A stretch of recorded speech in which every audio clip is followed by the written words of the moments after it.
Hello, Paimon. Hello, traveler. Is the crown ready? Yes, we're just waiting for Zuria now. She hasn't arrived yet. Then let's wait for her a little while. Or actually, maybe we can go find her. It's not too far from here anyway. Didn't she say she just lives on the hill over there? Hey, traveler, Paimon. Oh, and speaking of... Found you two at long last.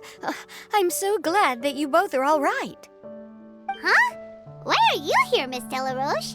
And what could have happened to us? What could have happened? That water imp Thelxie, of course. After I gave you that commission the other day, I began to get worried and went asking about the boy that went missing.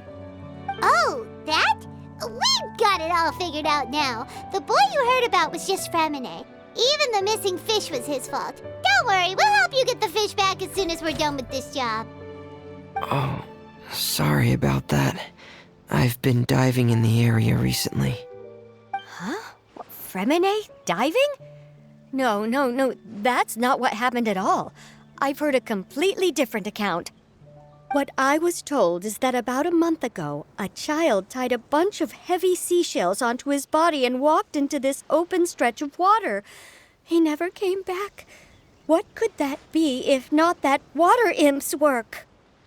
Are you sure? 100% sure. I've confirmed the account with several veteran fishermen I know. The child was only 8 years old. His name was Lescaut. Lescaut d'Estray. Wait, Lescaut d'Estray? Yeah, that's the name. They say the family took on the name after moving to the city from a place called Stray. Anyway, his mother is a pretty famous art dealer, while his father passed away from an accident many years ago. Well, naturally, his mother was devastated by the incident and fell terribly ill. It's said that she left the court of Fontaine, and no one knows where she's gone. It can't be, right? Lescaut d'Estray? Zuria d'Estray? It must be some sort of a coincidence? I'm sorry, miss. We've got to go check on something right now. Oh, I see. Well, you go on ahead. I just came to make sure that you're both all right.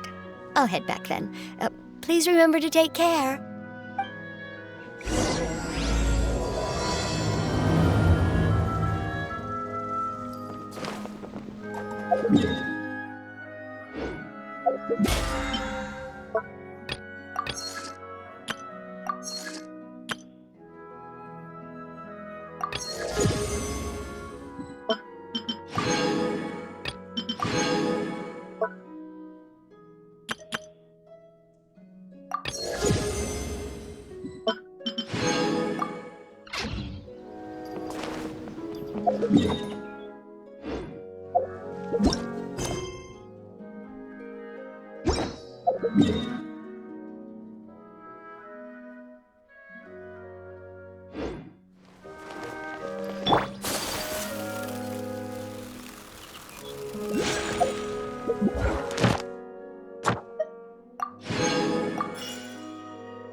There's no end to this.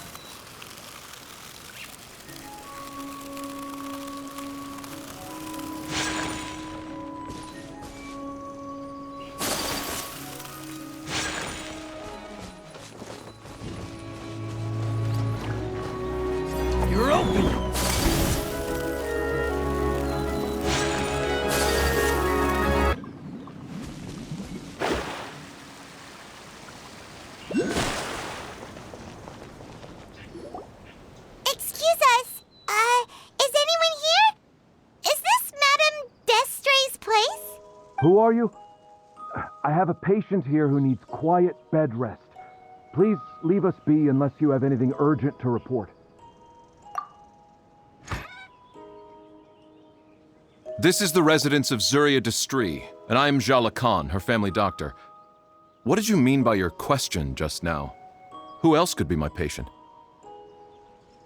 Your patient should be Zuria's son, right? She told us herself that her son had contracted loneliness syndrome. No, you're right.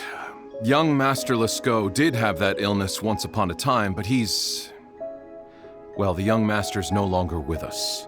And now the Madame has come down with the same illness. Are you her friends by any chance?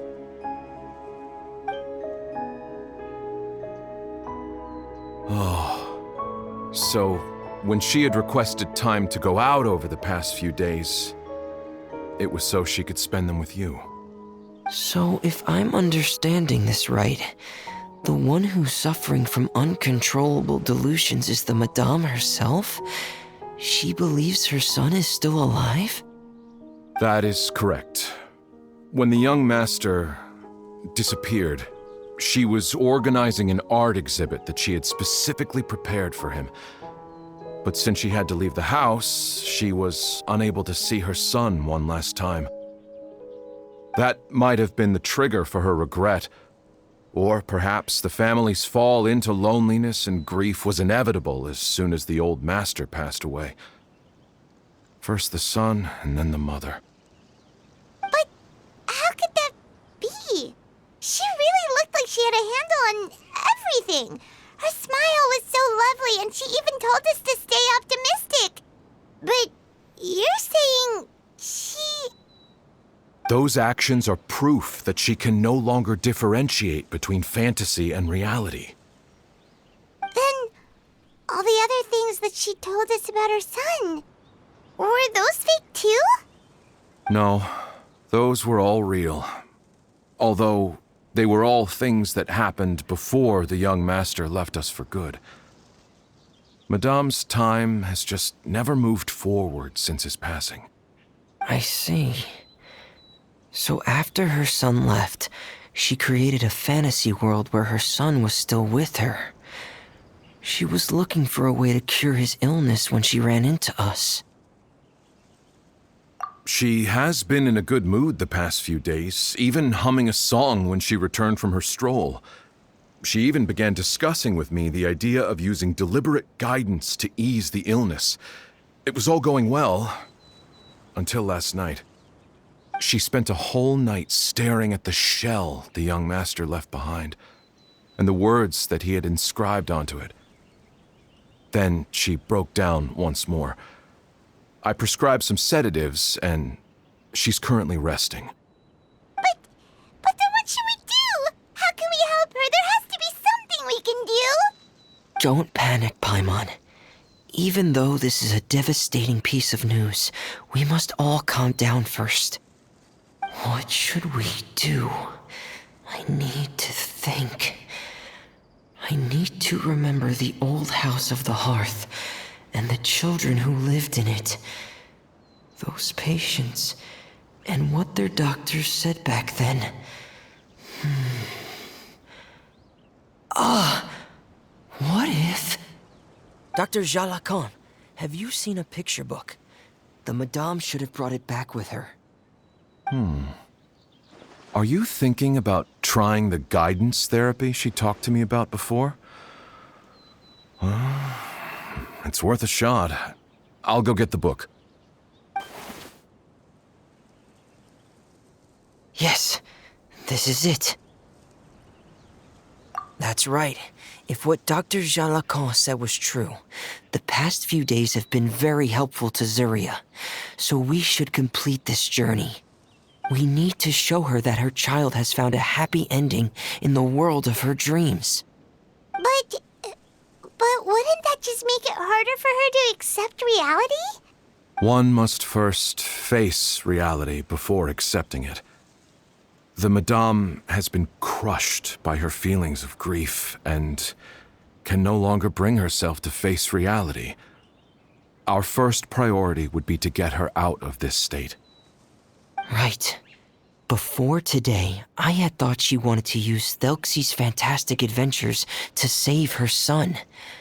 But now, I think she might need it to save herself. And if we could complete it, we should be able to give her some feeling of inspiration and closure. Maybe those feelings would be enough to give her some courage to face reality again. There's no time to waste. Let's set off right away.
We're here again.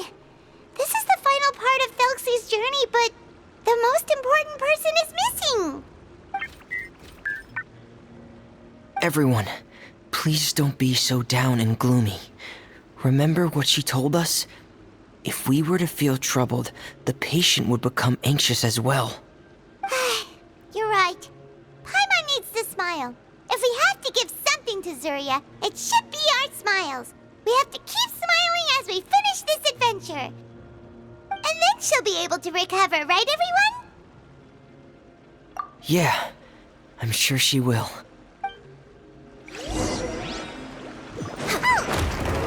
Be careful, brave adventurers! Here comes the evil monster that stole the crown! There! Let me see Cyclops! Let me beat them up!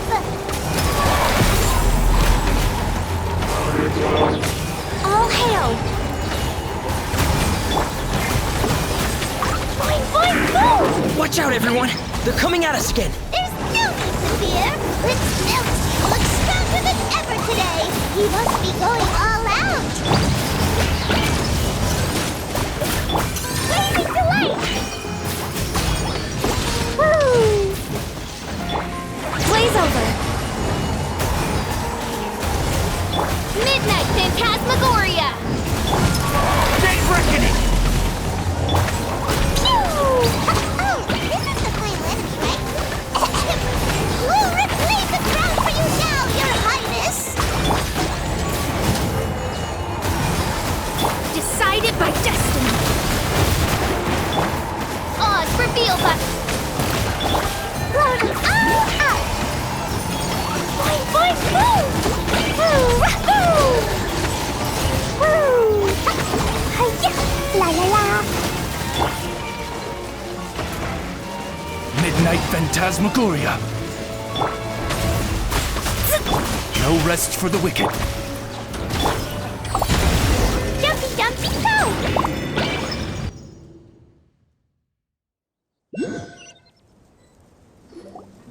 I'm sorry. I have to go. I made a promise to my friends, and I'm already very late. But, Madame, you're still... Don't try to stop me. Today's the most important day for treating Thelxie. We'll use the guidance method. Didn't you also say that you'd think it'd work? I'm not trying to stop you, Madame. It's just... Could you tell me the name of your child? Dr. Jalacan, how can you forget the name of your own patient? His name is Thelxie. He's the prince of the kingdom of water imps. We will go today to reclaim his crown and attend his coronation ceremony. I see. Madame, Please rest assured, everything is still on schedule. Your friends have already departed to find... Wait, look. They've already returned. Zuria! Zuria! We've retrieved the crown! Paimon, everyone, have you really? Yes, but the coronation ceremony still hasn't taken place, because we felt like you should be the one to preside over it. Wonderful! How wonderful! Thelxie, my child, are you hearing this? Everything you lost will now come back to you, and soon, very soon, you will never be lonely again. And the last page of the picture book. It's still waiting for you to illustrate in color. Right, the picture book. But I don't know what I should put on the last page. Don't worry, Thelxie and his friends all know what should go on it. Get ready, Zuria. We'll describe everything for you. Okay. At last, Thelxie and his friends were able to drive off the final invading monsters and achieve a dashing victory. Their success was complete, and the recovered crown resplendent. The water imps, finally returning to their homes, showered the prince with love and applause as he greeted them. They once again offered their precious shells to the prince and reconstructed the rainbow bridge of old. As he watched the scene unfold, the prince could not help but be touched by its beauty. Moved by everyone's happiness, the prince stepped onto the rainbow bridge and took a good look at all the friends who had gone on the journey with him. There stood the traveler, Goddess Paimon, Fremine, and... Huh? Where's the last person? The prince looked frantically around, but could not find the person he wanted to see most. At that moment, the person suddenly appeared on the other side of the bridge. She walked towards him with a smile and slowly lifted her veil. The prince could not hold back his tears. He recognized then that the mysterious person that had been by his side the whole time was none other than his mother. Zuria walked across the bridge and placed the crown above the prince's head. She smiled down upon him as she said, "My prince, my king, you shall never, ever need to feel lonely again." That's the end of the story, Zuria. Thank you. Thank you all. I am so sorry, my child. Maman should have spent more time with you. Did you hear the story? You'll never have to feel lonely again.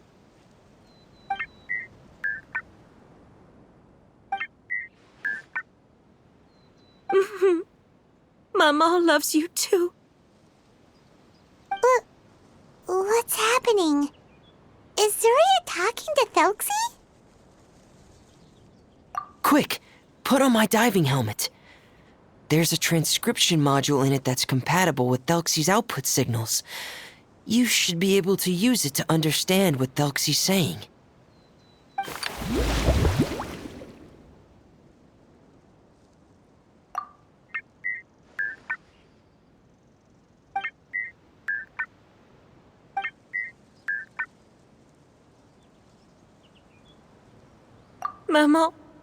Maman loves you too. But I love you more, Maman. What? Did you see something? Maman, I'm getting a little sleepy. If it's time for bed, can you hum a lullaby to me again? Of course, my dearest child. As long as you want to hear it, Mama will always hum for you.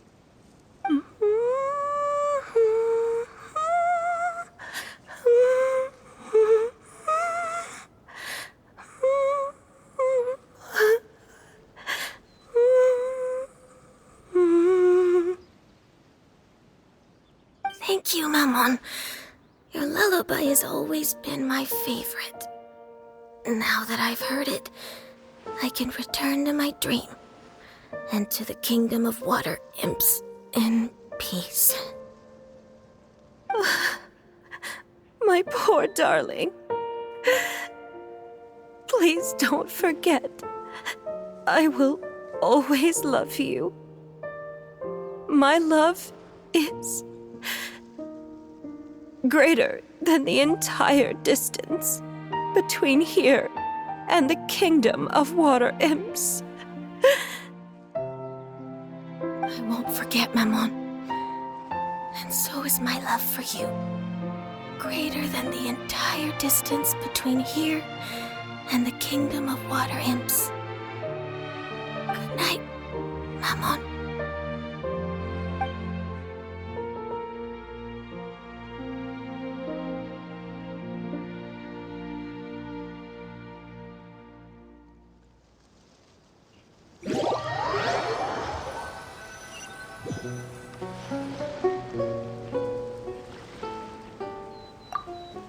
Traveler, Paimon, you're here. Fremine, why did you call us in such a hurry? Did you hear something from Zuria? Oh, if it's not good news, Paimon doesn't want to hear it. Don't worry, it's definitely great news. The Madame came here for a visit just now with her doctor. Color has returned to her cheeks, and she sounded full of energy as well. She said she'd like to return to the court to continue hosting the art exhibit. But this time, she'll work with her doctor to exhibit some picture books related to the illness. Of course, Thelxie's fantastic adventures and the guidance therapy will be included in the exhibit as well. She'd like to use her experience to help others. That's wonderful! So it wasn't bad news after all. Mm-hmm. Here, please take this picture book with you. The Madame wanted you to have it. If, at some point in the future, you were to run into someone with similar troubles, she hopes the book would be of use to you. But this is her son's story, right? Is it really okay to give the book to us? Don't worry, it's just a copy. She still has the original. It's extremely important to her. Alright, then there's no problem. It feels good knowing we've contributed to something important. Paimon definitely didn't expect the fantasy adventure to be so useful. Paimon was a little worried about how everything would turn out.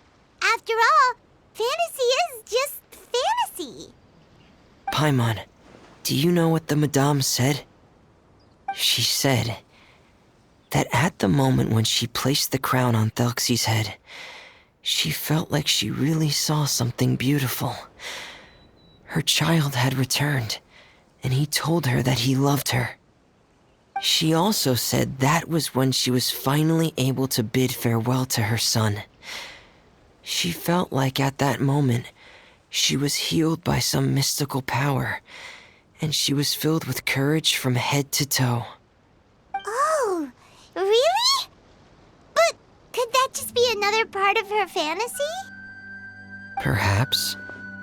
But if fantasy is just fantasy, and the fantasy world is not real, then how could it still grant us these powers that we can continue to use in the real world? But what else could it be? A descent of the fairy tale world into the real world. At that time, the wondrous fairy tale temporarily became reality and influenced real things in our world. That has to be what happened. You saw it too, didn't you? But that can't be what happened, right? There's just no way. Wouldn't it be like a miracle if that really happened? Yes, I suppose that would be a miracle. I hope that everyone who's found themselves in a dark place would be able to see something beautiful and experience a miracle for themselves.